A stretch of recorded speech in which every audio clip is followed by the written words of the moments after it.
Meus irmãos e amigos, eu vos saúdo com a paz do Senhor Jesus Cristo. Quem está falando aqui é Everton, obreiro, professor de escola bíblica. Meus irmãos, iremos aprender hoje com a lição de número 6, onde fala sobre a justiça de Deus. Certo? O nosso textuário, meus irmãos, diz o seguinte: com o puro te mostrarás puro, com o perverso te mostrarás indomável. Salmo 18, versículo 26. Meus irmãos, a nossa verdade prática diz o seguinte: os agentes do juízo divino revelam que a responsabilidade humana ela é pessoal. Certo, irmãos? Então nós vimos aqui uma lição muito boa, certo? A leitura está lá em Ezequiel, capítulo 14, versículo 12 ao 21. Meus irmãos, o primeiro capítulo aqui da lição fala sobre a identificação do juízo divino, certo? O segundo capítulo fala sobre a petição que Deus não atende, certo? E terceiro capítulo aqui da lição fala sobre a intercessão de Noé, Daniel e Jó, certo? Meus irmãos, uma lição muito boa. Desde já, meus irmãos, antes de nós adentrarmos aqui na lição, eu queria falar para vocês aqui, retratar aqui para vocês como os egípcios, nas principais mitologias, nas principais religiões da antiguidade, eles viam a justiça. Então vou citar aqui a justiça da mitologia romana, grega e egípcia, certo? Só para vocês terem uma ideia. Vamos lá. Meus irmãos, nós vemos aqui, certo, que a mitologia romana, certo? A mitologia romana, ela via a justiça, certo? A justiça, isso na visão dos egípcios, dos romanos, certo? Então, meus irmãos, na mitologia romana, certo? A justiça ela era representada pela deusa Iustítia, certo? Ou também chamada Justitia, né? É de onde surge a palavra justiça, certo?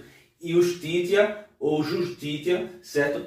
Essa deusa romana, meus irmãos, ela usava uma balança nas mãos, certo? Ela é representada com uma balança, certo? E essa balança com dois pratos e o fiel, certo? E o fiel no meio, certo? Ela aparecia de olhos vendados, certo? Simbolizando a imparcialidade, certo? A justiça e a igualdade dos direitos, certo? Então, meus irmãos, essa era a visão que os romanos tinham da justiça, onde era uma deusa, certo? De olhos vendados, com a balança em suas mãos, certo? E os olhos vendados, meus irmãos, simbolizava a imparcialidade e a justiça e igualdade dos direitos. Então, isso era a visão da mitologia romana, certo? Na mitologia grega, meus irmãos, na Grécia, nós vemos que a justiça era representada pela deusa Dike, certo? Filha de Temis, certo? Ela estava de olhos abertos, diferentemente da mitologia romana, ela ficava de olhos abertos, certo? Segurando uma espada e uma balança. Em uma mão segurava uma espada e na outra mão segurava uma balança, certo? Então, meus irmãos, essa era a diferença da mitologia grega para a romana, né? Então a grega, representada pela deusa Dike, certo? Onde ela segurava em uma mão a espada e na outra mão a balança. Mas, diferentemente da mitologia romana, ela não estava de olhos vendados, certo? Meus irmãos, na mitologia egípcia, certo? Na mitologia egípcia, a deusa da justiça era a deusa Maati, certo? A deusa da justiça era a deusa da justiça, da verdade e da ordem cósmica, certo? Ela era representada com a aparência de uma mulher, certo? Com a aparência de uma mulher, e na sua cabeça ali tinha uma argola, certo? Tipo uma coroa, parecida com uma coroa, e tinha uma pena de avestruz, certo? Uma pena de avestruz ali na cabeça. Vou explicar por que tudo isso, certo? Vamos lá. Por que isso? No tribunal, segundo a crença egípcia, certo? No tribunal de Osíris, certo? Diante de 42 divindades, o povo ele era julgado, certo? Para definir o destino no além-vida, né? Ou no pós-vida, né? A pena de avestruz, porque a pena do avestruz ele era símbolo da criação, certo? Símbolo da criação, certo? No tribunal se media o coração do falecido com uma balança, certo? E então, olha aqui, preste atenção. Se o coração do falecido, né, fosse mais leve do que a pena de Maati, certo? Ele seria considerado uma boa pessoa, certo? Então, meus irmãos, na mitologia egípcia, certo? Diante de 42 divindades, chamado Tribunal de Osíris, era quando a pessoa morria, ele passava por esse tribunal, certo? E a deusa Maat, não é isso? Que simbolizava a justiça, ela tinha uma balança nas mãos, certo? Tinha o fiel, tinha os dois pratos ali, certo? De um lado ficava, em um prato, era 2 pratos, para medir o peso, certo? Em um prato ficava a pena de avestruz, certo? E no outro prato era colocado o coração da pessoa que morreu, certo? Se esse coração ele fosse mais leve do que a pena de avestruz, ele seria considerado uma boa pessoa e poderia usufruir do pós-vida, certo? Se o seu coração fosse mais pesado do que a pena de avestruz, certo? Ele era considerado uma pessoa pesada, uma pessoa má e não passaria pelo pós-vida, mas seria destruído ali. Não teria o pós-vida, certo? Então, meus irmãos, por quê? Porque os egípcios, eles acreditavam que a leveza simbolizava a pureza, certo? A inocência, certo? Um coração pesado simbolizava a maldade, certo? Então, acho que deram para vocês entenderem mais ou menos, mas era mais ou menos isso. Pela lógica, nós vemos aqui que uma pena ela é muito mais leve do que um coração, mas na mitologia egípcia, o coração de uma boa pessoa seria mais leve do que uma pena, e essa pessoa poderia ir no pós-vida. Amém, meus irmãos? Vou parar por aqui e já iremos iniciar aqui, espero que vocês tenham aprendido, já iremos iniciar a outra parte aqui da lição, certo? Paz do Senhor. Meus irmãos, agora voltando à outra parte aqui da lição, meus irmãos, nós vemos aqui, olha aqui, eu desenhei aqui, não sou muito bom no desenho, eu desenhei aqui para vocês terem uma ideia. Então, essa aqui era a pena de Maat, né? Nós vemos aqui que ela colocava essa pena, ficava com essa pena assim na cabeça, não uma argola segurando na cabeça dela, e essa pena assim na cabeça dela. Então essa era a pena de Maat, né? Era uma pena de avestruz, né? Como eu já falei, avestruz simbolizava a criação, certo? E uma pena de avestruz, ela colocava ali também conhecido como pena de Maat, né? Já que ele era deus da justiça. E esse aqui, meus irmãos, era a balança utilizada ali na mitologia grega, na mitologia egípcia, na mitologia romana, certo? Nós temos aqui, essa é a balança da justiça, nós temos aqui os 2 pratos, e esse aqui é chamado fiel, certo? Esse instrumento aqui ele é chamado de fiel porque ele vai segurar os 2 pratos, né? E onde tiver mais pesado e mais leve ele vai pender, né? Se tiver mais pesado para o lado direito, ele vai pender para o lado direito, certo? Então é chamado de fiel, certo? Então essa peçazinha aqui que segura os 2 pratos é chamado de fiel, certo? E aqui eram os pratos onde eram colocados os itens que eram pesados, certo? Vamos lá. Meus irmãos, segundo o dicionário, certo? Dicionário da língua portuguesa diz que justiça, certo? Significa modo de entender, julgar aquilo que é correto ou o ato de reconhecer o mérito de alguém, certo? Então isso é a tradução segundo o dicionário da língua portuguesa, certo? Já o dicionário bíblico, meus irmãos, o dicionário bíblico traduz justiça como atributo pelo qual, ao tratar com as pessoas, Deus, certo? Ele age de acordo com as suas normas, exigências da perfeição de sua própria natureza, certo? Julgando com imparcialidade tanto cristãos, judeus e gentios, certo? Então, meus irmãos, o que é imparcialidade? Imparcialidade, meus irmãos, é julgar com justiça, é não tomar nenhum dos lados, certo? É ser imparcial com qualquer um, certo? Então, nós vemos aqui, meus irmãos, essa é a tradução da palavra, isso é a tradução do dicionário bíblico, onde fala que Deus, como é visto a justiça de Deus mesmo. Lembrando, meus irmãos, certo, que Deus, ele não precisa estar de olhos vendados, certo? Deus não precisa de uma pena, Deus não precisa de uma balança, certo? Deus ele é justo, Deus ele é perfeito, meus irmãos. Então Deus tem todo o mérito e o poder, certo? Para julgar quem ele quer, da forma que ele quiser, porque Deus ele é perfeito, certo? Então, meus irmãos, o que nós podemos esperar de alguém que é perfeito? Um julgamento correto e justo, certo? Então, meus irmãos, Isso aqui é a visão do julgamento de Deus. Deus sempre é justo, certo, no seu julgamento. Não é porque eu sou cristão que Deus, se eu praticar o errado, meus irmãos, contra alguém que não é cristão, contra um gentil, certo? Deus vai julgar e vai dar o crédito ao gentil. Por exemplo, assim, se eu difamar alguém, vamos dar um exemplo, se eu difamar alguém, uma pessoa, e esse alguém, ele é um gentil, não é cristão, certo? Não é porque eu sou cristão que Deus vai me beneficiar, certo? Deus vai o julgar com imparcialidade, certo? Imparcialidade é não tomar nenhum dos lados, é julgar conforme a justiça, certo? Nós temos aqui, meus irmãos, na Bíblia, inúmeras passagens que Deus, ele abençoou, certo? Ele ajudou, certo? Ele deu crédito, certo? Pessoas que não eram cristãs, pessoas que não eram judias, certo? Então, meus irmãos, nós temos que praticar a justiça, certo?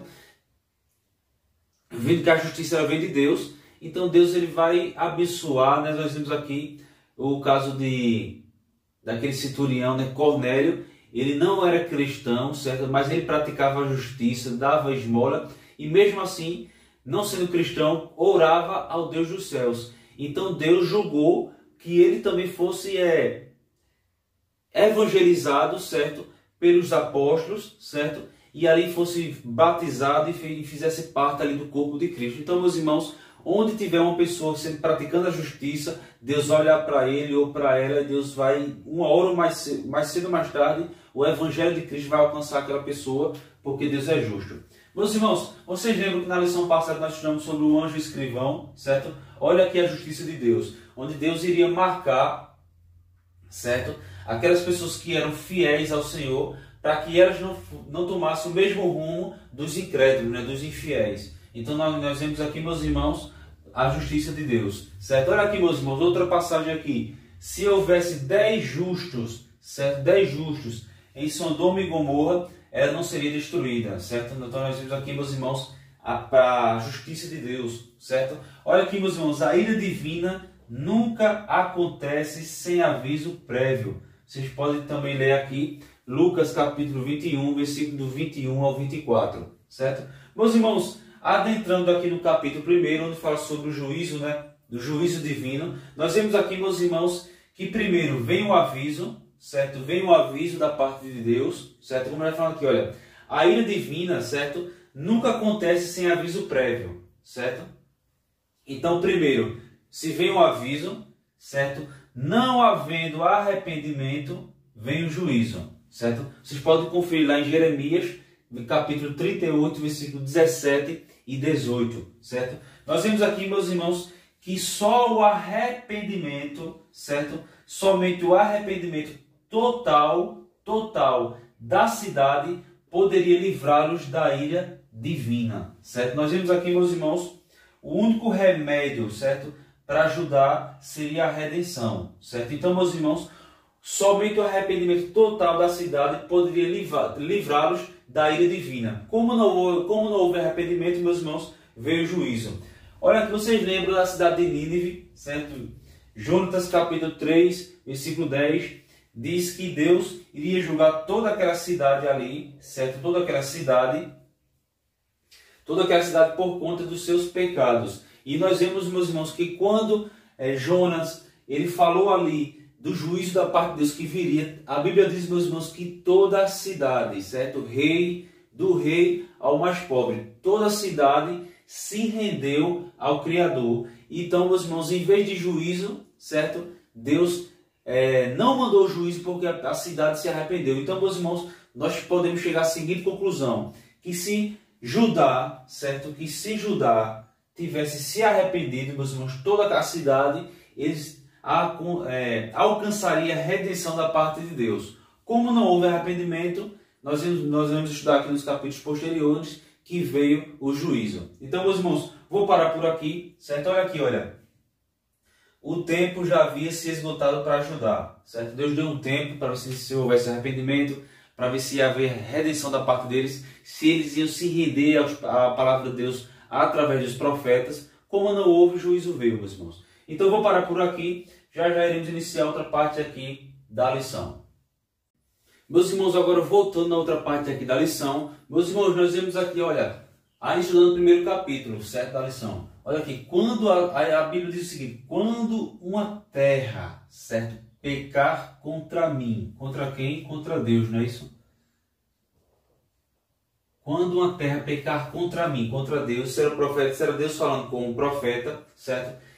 Isso se aplica, meus irmãos, a qualquer lugar e a qualquer um, certo? Quando uma terra pecar contra mim, seja cristão, seja judeu, seja gentil, certo? Qualquer um, em qualquer lugar da terra. Meus irmãos, a lição diz assim, olha, tornarei instável, certo? Quando a terra pecar contra mim, certo? Tornarei instável o sustento do pão, certo? Versículo 13, certo? Do capítulo 14, você pode ir, capítulo 4, versículo 16, capítulo 5, versículo 16, certo? Mas aqui meus irmãos falam sobre o versículo 13, que é no capítulo 14 onde nós estamos estudando a lição, certo?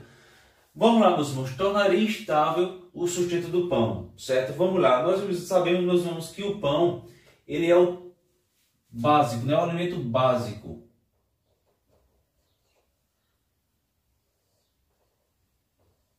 Nós sabemos, meus irmãos, que o pão é o alimento básico da sociedade hoje em dia, certo? Se falta pão, meus irmãos, falta qualquer coisa, certo? Porque, vou repetir, o pão é o alimento básico, certo? É o alimento mais comum em todo o mundo, certo? Um dos alimentos mais comuns. Então, se falta pão, vai faltar tudo, porque pão é o mais básico de tudo, certo?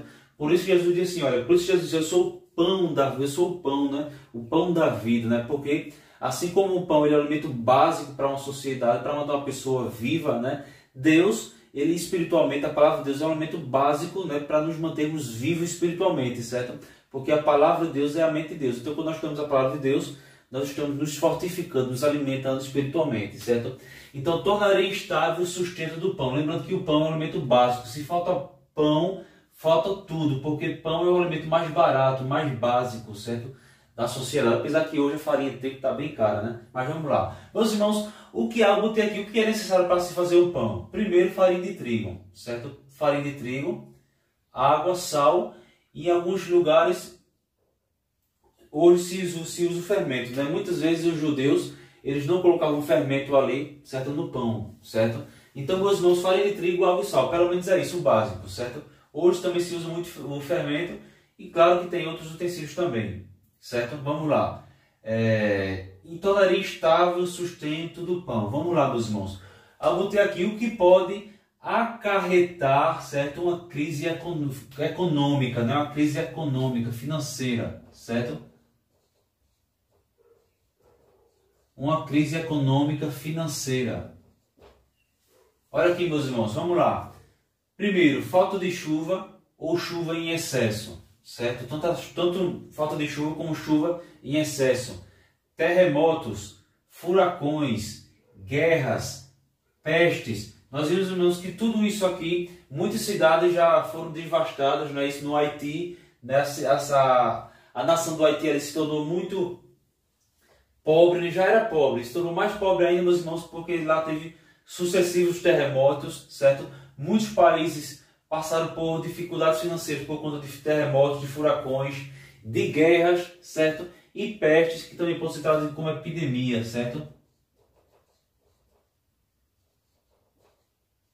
Epidemia, certo? Vamos lá, meus irmãos. Então, meus irmãos, nós vamos lá. Por que tudo isso? Nós já estudamos no capítulo 8 dessa lição sobre as causas das abominações, né, que Deus iria enviar a ira divina por conta dos pecados do povo. Vamos lá. Deus mandava a chuva, certo? Jeremias 5, 24. Mas o povo, em vez de agradecer a Deus, agradecia a quem? A Baal. Vocês podem ver lá Oséias, capítulo 2, versículo 8. Então Deus mandava a chuva, o povo, em vez de agradecer ao Senhor, agradecia a Baal, certo? Nós vamos lá, meus irmãos. Nós vimos aqui, então Deus mandava chuva muitas vezes, né? Porque a seca, meus irmãos, era visto como um castigo divino, né? Deuteronômio capítulo 28, versículo 23. Muitas vezes Deus permitia que a seca viesse a lei, certo? Por isso que muitas vezes ali, meus irmãos, por quê? Porque Baal, ele era conhecido também, meus irmãos, como Deus que da fertilidade, né? Mandava chuva, tudinho. Vocês lembram ali do embate entre Elias e os profetas de Baal? Então, meus irmãos, quando Deus usou ali Elias para mostrar para o povo ali que passaria 3 anos e meio sem chover, certo? Então estava confrontando diretamente ali a crença em Baal, já que Baal, na crença cananeia e também dentro de Jerusalém, dentro de Israel, certo? Muitos judeus estavam acreditando que Baal era quem mandava a chuva. Então ali foi um embate de Deus para mostrar para o povo que quem manda a chuva, meus irmãos, é o Senhor, certo? E não Baal, não outros deuses, certo? Então, meus irmãos, vamos lá. Aí Deus fala, meus irmãos, que Deus viria usar alguns métodos para julgar a nação de Judá. Vamos lá. Espada, certo? Um dos utensílios espada tem a ver com guerra, certo? Guerra traz fome, traz doença, certo? Nós vemos aqui, meus irmãos, que a fome, certo? Ela é uma causa da produção agrícola destruída, certo? Quando a fome vem, meus irmãos, quando a fome vem, certo? Quando a fome vem, é porque a produção agrícola está destruída, certo? Se a produção agrícola está em expansão, não vai haver fome, certo? Porém, meus irmãos, quando a fome está se alastrando, é porque a produção agrícola está destruída. E sem chuva, meus irmãos, não existe produção agrícola, certo? Se Deus não mandar chuva, meus irmãos, não tem produção agrícola. Se Deus não mandar chuva, meus irmãos, não tem erva para alimentar os animais. Não tem animal, não tem carne. Se não tem erva, não tem animal. Se não tem animal, não tem carne, certo? Então, meus irmãos, nós dependemos 100% de Deus, meus irmãos. Vamos lá. Olha aqui, meus irmãos. Então, nós vemos aqui peste, né, que tem a ver com epidemia, certo? O que é epidemia? Mortos ali nos campos de batalha, né? Vamos lá, meus irmãos. Vocês lembram ali, né? Muitas vezes ali, não nas guerras, muitas pessoas morriam, certo? E em algumas nações, quando estavam dentro de muitas guerras, eles queimavam os corpos dos mortos, certo? Para não criar ali proliferação de doenças, não é isso? Bactérias, certo? Traz insetos que pousam ali naquela carne que está apodrecendo e leva doença ali para as pessoas vivas, certo? Atrai ratos, certo? Atrai rato. E nós sabemos, meus irmãos, que rato, ele transmite doença, certo?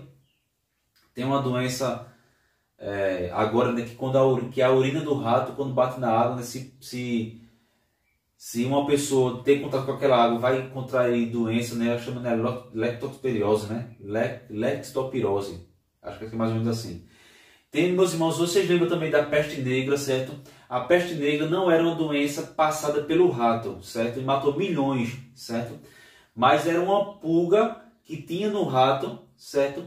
E a pulga passava para o ser humano. E essa pulga, ela sim passava a doença que era chamada de peste negra, certo? Então, meus irmãos, peste, que tem a ver com epidemia, que tem a ver com guerra, certo? Muitos mortos no campo sempre vai trazer doenças, não trazer peste. Então, meus irmãos, tudo isso aqui viria porque Deus iria permitir tudo isso aqui na nação de Judá, porque eles estavam sendo rebeldes.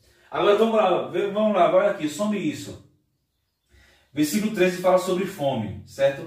Nós vemos aqui os atos que Deus iria julgar a nação de Jerusalém. Fome, animais selvagens, versículo 15, espada, versículo 17, e peste, versículo 19. Somando isso, estou somando isso tudinho, fome, animais selvagens, espada e peste, meus irmãos, o resultado é destruição total, certo? Destruição total. Quem é que não iria ser destruído? Aqueles que foram fiéis. Lembra na lição passada que a gente estudou sobre o anjo escrivão, que ele, por ordem de Deus, ele iria sair pela cidade marcando aquelas pessoas que não tinham se contaminado, que não tinham se corrompido com esses pecados, meus irmãos. Então nós vemos tudo isso aqui. Olha aqui, preste atenção. Ao ser abandonada, certo? Sujeita à invasão de animais selvagens, certo? Na antiga Palestina havia muitos animais. Urso, leões, lobos, raposas, gafanhotos, insetos que danificavam toda a plantação, certo? Lembrando, meus irmãos, que a fome, espada, né, tudo isso veio, meus irmãos, a cidade sendo abandonada, os animais iam voltar para aquela cidade, certo? Então nós vemos aqui, meus irmãos, só lembrando que a Babilônia passou 18 meses, certo, ali, tinha sitiado a cidade de Jerusalém. Então, meus irmãos, nós vemos aqui as consequências do pecado de Jerusalém. Amém, meus irmãos? Vou parar por aqui, certo? E já iremos iniciar a outra parte aqui da lição. Paz do Senhor. Meus irmãos, agora voltando na outra parte aqui da lição, meus irmãos, nós vemos aqui, certo? No capítulo 2, fala sobre a petição não atendida, certo? Que tipo de oração, que tipo de petição Deus não atende? Então, iremos ver aqui. Meus irmãos, só lembrando que Sodoma e Gomorra, certo? No Sodoma e Gomorra, ela seria poupada, certo? Se houvesse 10, como já falei aqui, 10 justos, certo? Lá em Gênesis 18, 32, certo? Nós temos aqui, meus irmãos, se houvesse 10 justos, Sodoma e Gomorra seria livrada da destruição, certo? Como não havia, meus irmãos, nós podemos ver a decadência dessa cidade, a decadência espiritual, certo? Moral e ética. Nós vemos aqui, meus irmãos, Moisés e Samuel, 2 baluartes de Israel. O que é baluarte? Baluarte, meus irmãos, é fortaleza, né? Alicerce. Então, Samuel e Moisés, eles eram alicerces ali da nação de Israel, certo? E Deus atendeu o pedido deles a favor do povo, certo? Vocês podem virar 1 Samuel, capítulo 5, versículos 6 e 9, certo? Êxodo, capítulo 32, versículo 11 ao 14, certo? Vocês vão ver alguns exemplos de Moisés e Samuel pedindo a Deus em favor do povo, certo? Pedindo a Deus a favor do povo. Meus irmãos, nós vemos aqui que no Sinai, certo? Teve o culto ao bezerro de ouro, certo?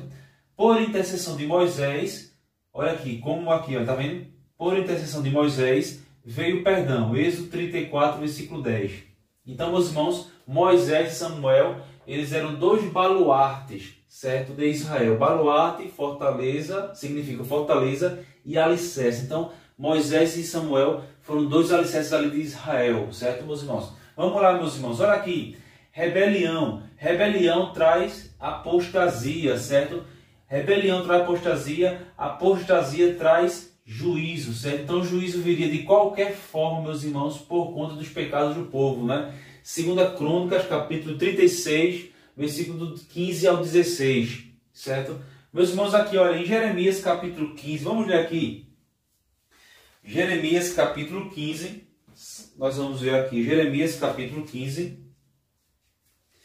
Jeremias, capítulo 15, versículo 1, diz assim, ó, disse, porém, o Senhor, ainda que Moisés e Samuel, lembrando que Moisés e Samuel eram 2 alicerces da nação de Israel, muitas vezes eles clamaram a Deus a favor do povo, Deus atendeu, mas vamos aqui, olha, tudo tem um limite, certo? Então Judá tinha atingido esse limite, certo? Jerusalém tinha atingido esse limite que Deus tinha dado ali, então veja assim, olha, disse, porém, o Senhor, ainda que Moisés e Samuel se pusessem diante de mim, não seria a minha alma com este povo. Lança-os de diante da minha face e saiam. Então, meus irmãos, nós vemos aqui a indignação de Deus para com Judá, certo? Olha aqui, meus irmãos. Então, Jeremias 15:1 diz a oração que Deus não atende, certo? Então, meus irmãos, não é que...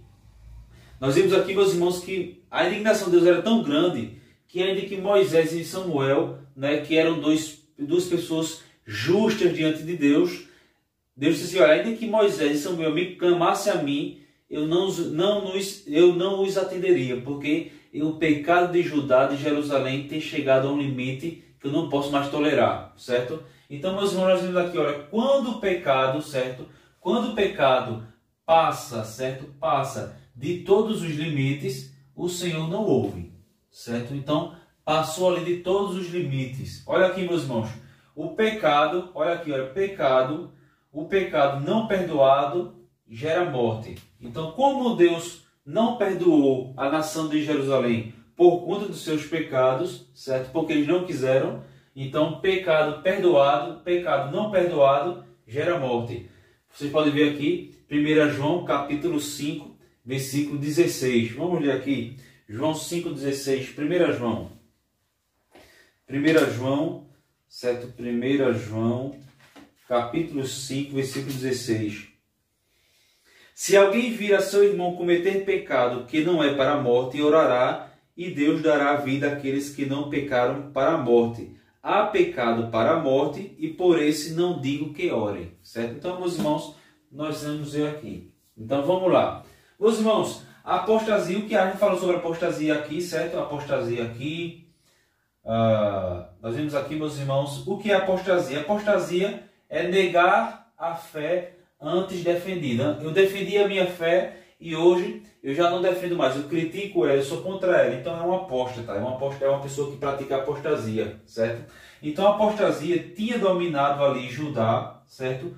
O único remédio para Judá seria o quê?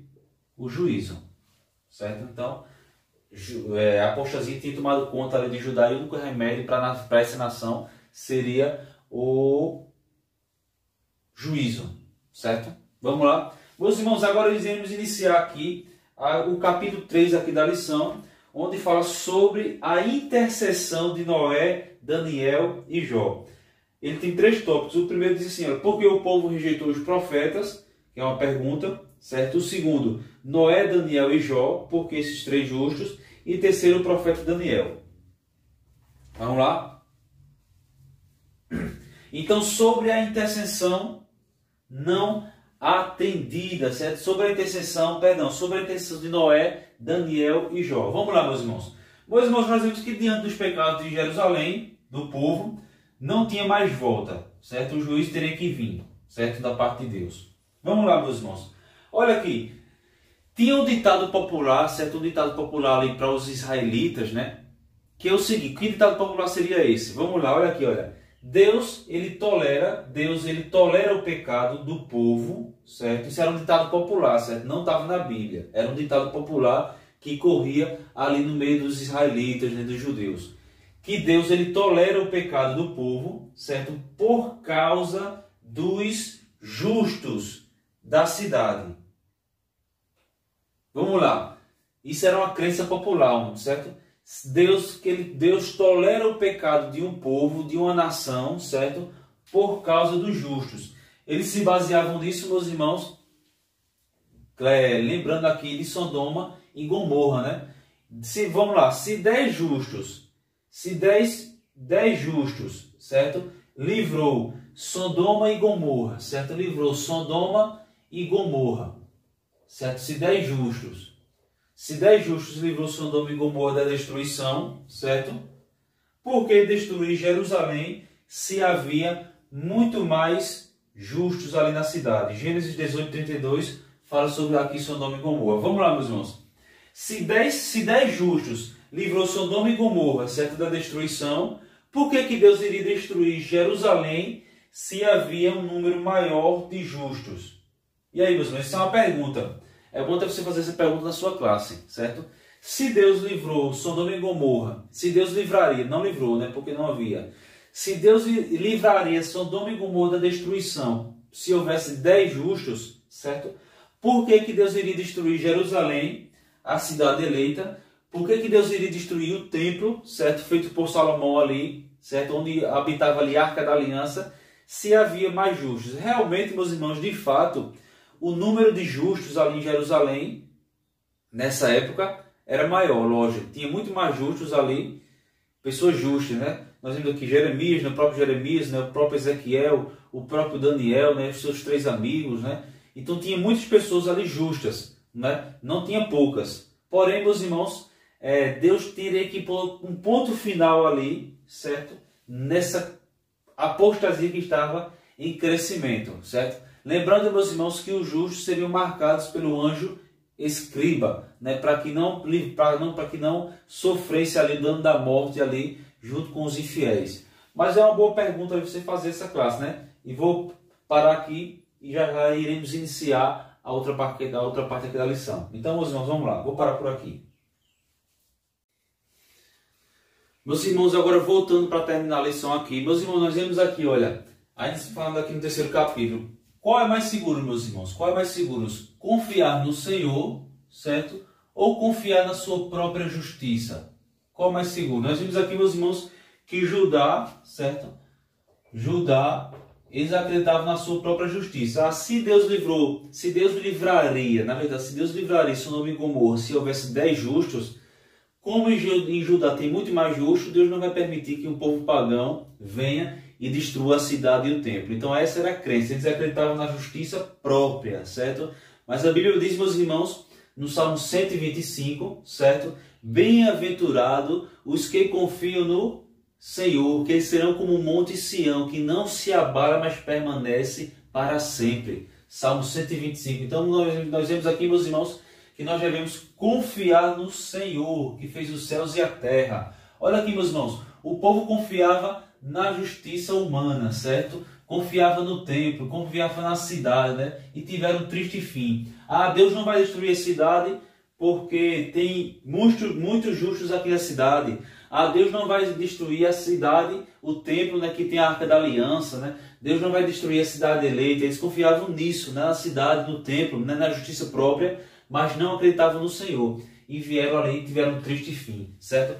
Por confiar nos justos da cidade, não acreditavam no juízo que viria, certo? Você pode ver em Jeremias, capítulo 17, versículo 7 ao 10. Então nós vemos aqui, meus irmãos, grande foi a perdição deles. Por isso, meus irmãos, devido a isso aqui, que eles acreditavam na justiça própria de muitas pessoas que estavam ali, certo? Por isso, Ezequiel, ele contradiz aquele ditado popular: se Deus livraria Sodoma e Gomorra se houvesse 10 justos, por que iria destruir uma cidade se havia muito mais?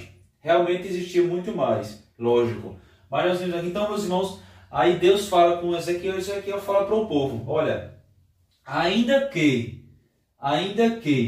tivesse no meio da, ainda que Noé, Daniel e Jó estivessem no meio da cidade, pela sua justiça, olha aqui a justiça de Deus sendo prevalecendo, pela sua justiça, eles livrariam somente suas almas, certo? Ainda que Noé, Daniel e Jó estivessem no meio da cidade, eles livrariam somente suas almas, ou seja, o povo iria sofrer do mesmo jeito. Então, meus irmãos, por quê? A salvação era individual, né? Nós vamos aprender na próxima lição sobre isso. Então, meus irmãos, quando esses três personagens são citados, seguem-se estas expressões: diz o Senhor Jeová, versículo 14, ou também vivo eu, diz o Senhor Jeová, né? Versículo 16, 18 e 20. Então, meus irmãos, nós vemos aqui que o povo acreditava na justiça própria. Aí foi por isso que Deus utilizou o exemplo desses três homens justos, né? Noé, Daniel, certo? E Jó. Ainda que esses três homens justos estivessem no meio da cidade, a cidade mesmo assim seria destruída, mas somente eles livrariam as suas próprias almas, o restante seria tudo destruído. Então, meus irmãos, nós vimos aqui que Ezequiel ele combate aquele ditado popular, aquela crendice popular que eles acreditavam ali, certo? Então, meus irmãos, nós vemos aqui, olha, nós vemos que Daniel, certo? Ele era exilado na Babilônia, versículo Daniel 1,17, sabemos que Daniel ele era judeu, certo? Olha aqui, olha, Noé, certo? Noé não era judeu, certo? Não era judeu, mas era um homem justo, né? Gênesis capítulo 6, versículo 8. Lembrando, meus irmãos, que até também, porque na época de Noé, o povo hebreu ainda não tinha sido formado. Mas nós vemos aqui, meus irmãos, que dentre uma geração perversa e corrompida, Deus levantou Noé para construir uma arca ali, para que Noé e sua família, né, pudesse escapar ali do dilúvio, certo? Olha aqui, meus irmãos, Jó capítulo 1, versículo 1, diz assim, ó, Jó era sincero, reto, temente a Deus e desviava-se do mal, certo? Olha aí as características de um homem justo, certo? Jó também não era judeu nem hebreu, né? Porque nessa época, né, os estudiosos dizem que o livro de Jó foi um dos primeiros a ser escrito, era um dos mais antigos. Então Jó, ele é bem antes de Abraão, né? bem antes de Moisés, né? Antes de Abraão. Então, meus irmãos, nós vemos que mesmo assim Jó era um homem sincero, reto, temente a Deus e desviava-se do mal, certo? Nós vemos aqui, meus irmãos, Noé, nós já falamos aqui, por que Daniel? Nós vemos aqui, meus irmãos, o nome Daniel, né? Muitos acreditam, pensavam que era outro Daniel que Ezequiel tinha se falado, mas não tem base bíblica, certo? Isso é alguns estudiosos, né? A Bíblia não fala, lógico, né? Porque, meus irmãos, foi encontrado, né? Acho que em alguns anos atrás, não lembro qual foi o ano, é a história de um homem justo, né, da antiguidade, né, que era um homem justo, porém ele era pagão. Então Daniel não iria usar um homem pagão como modelo, certo? Mesmo Daniel, porque Por que alguns estudiosos acreditam isso? Porque no livro de Daniel, no livro de Daniel, o nome Daniel é escrito dessa forma, certo? Aqui. Já no livro de Ezequiel, e no hebraico, né? Ezequiel, o livro é escrito dessa forma, o nome Daniel, certo? Nós mais uma vez vemos aqui, meus irmãos, que grafia não interfere em nada, né? Por falta de alguma letra. Por exemplo, vou citar aqui um exemplo. Eu tenho um irmão que o nome dele é Mateus. Então, Mateus, a forma mais comum do nome de Mateus é essa forma aqui. Mas o nome do meu irmão se escreve assim, com um H. Então, meus irmãos, é o mesmo se refere à mesma pessoa, só que com uma letra menos ou uma letra a mais, não interfere na pessoa. Agora, por que Daniel? Mesmo Daniel, nós vemos aqui, meus irmãos, Noé, tanto Noé como Jó, eles eram patriarcas, eram anciãos. Somente Daniel era jovem. Por que Daniel? Porque, meus irmãos, mesmo Daniel sendo jovem, ele era um exemplo de fé e de justiça. Nós vemos aqui, meus irmãos, que nessa época aqui, né, nessa época de Ezequiel, Daniel provavelmente tinha de 25 a 35 anos de idade, mais ou menos essa idade, certo? Então, mesmo sendo um homem jovem, mas nós vemos aqui, meus irmãos, no livro de Daniel, certo? Que Deus levantou Daniel, Deus deu sabedoria a Daniel e interpretação de visões, deu sabedoria de administração, certo? Então, a fama de Daniel crescia diante ali dos cativos ali de Judá na Babilônia e também por todo o Império Babilônico, né, que ele se tornou ministro de Nabucodonosor. Então, meus irmãos, mesmo sendo jovem, Daniel era um homem temente a Deus. Então, por isso que Daniel e Jó estivessem no meio da cidade, eles livrariam somente a alma deles, né, e os demais, os injustos, seriam destruídos ali. Então, meus irmãos, vou parar por aqui e ainda tem uma parte aqui da lição ainda para falar e já iremos iniciar outra parte aqui da lição. Meus irmãos, agora voltando aqui, vamos lá, meus irmãos, olha aqui, olha. No capítulo 14, versículo do 1 ao 1, nós vimos aqui uma repreensão, certo? A esses anciãos de Israel, certo? De Israel. Certo? Lembrando que esses anciãos, meus irmãos, estavam na Babilônia, certo? Esses anciãos estavam na Babilônia e foram consultar o Senhor através de Ezequiel, certo? Então, meus irmãos, nós vemos aqui que a primeira consulta, certo? A primeira consulta, capítulo 8, versículo 1, né, corresponde ao ano 592 a.C. Certo? Esse sexto ano citado aqui por Ezequiel é uma referência ao cativeiro de Joaquim, certo? Rei de Judá. Né? Tudo isso ocorreu, meus irmãos, 14 meses depois da primeira visão lá em Ezequiel, capítulo 1, versículo do 1 ao 3. Certo? Então, só para vocês entenderem, certo? Então, meus irmãos, a última consulta desses anciãos, certo, ocorreu no 7º ano. Vocês podem conferir lá, Ezequiel capítulo 20, versículo 1, certo? 11 meses depois da visão de Ezequiel capítulo 8, versículo 1 ao 3, certo? Então a primeira consulta, certo? Foi lá em Ezequiel capítulo 8, né? Certo? Capítulo 8, versículo 1. Corresponde ao 592 a.C., né? Sexto ano, referência ao cativeiro de Joaquim, certo, rei de Judá. Isso ocorreu 14 meses depois da primeira visão lá de Ezequiel, capítulo 1, versículo 3. Então, essa consulta aqui, que foi a primeira, em Ezequiel, capítulo 8, aconteceu 11 meses depois da primeira visão lá em Ezequiel, capítulo 1, certo? A última consulta desses anciãos ocorreu no 7º ano, certo? Ezequiel capítulo 20, 11 meses depois da primeira visão de Ezequiel capítulo 8, versículo do 1 ao 3, certo? Corresponderia ao nosso 14 de agosto de 591 a.C., certo? Então a primeira foi 14 meses depois da primeira visão de Ezequiel capítulo 1 e a segunda consulta desses anciãos foi 11 meses depois da visão de Ezequiel capítulo 8, certo? Só para vocês entenderem, certo? Meus irmãos, depois de repreender os falsos profetas, agora a mensagem é dirigida aos anciãos de Israel, certo? Ezequiel capítulo 14, versículo do 1 ao 3, certo? Meus irmãos, a palavra do Senhor, certo, veio a mim. Essa expressão, meus irmãos, ela é usada por Ezequiel, também utilizada pelos profetas orais. E o que é um profeta oral? São aqueles profetas que que tiveram um papel fundamental, que foram utilizados por Deus, porém não têm livros escritos em seu nome, certo? Eles não têm escritos em seu nome. Por exemplo, Natã, Gade, Elias, Eliseus e tantos outros, mas principalmente esses. Amém, meus irmãos? Nós vemos aqui, meus irmãos, cometendo transgressões, certo? Me perdoe o barulho aí, esses quando passam umas motos aí barulhentas. Vamos lá, meus irmãos. Cometendo transgressões, certo? Graves. Cometendo transgressões graves ou transgredir com transgressão, delito, né? Isso vem do hebraico lime al ma'al, né? Que significa transgressão, cometendo transgressão graves ou transgredir com transgressão, certo? Transgredir vem do hebraico ma'al, certo? Só para vocês terem uma ideia. Amém, meus irmãos? Vou parar por aqui.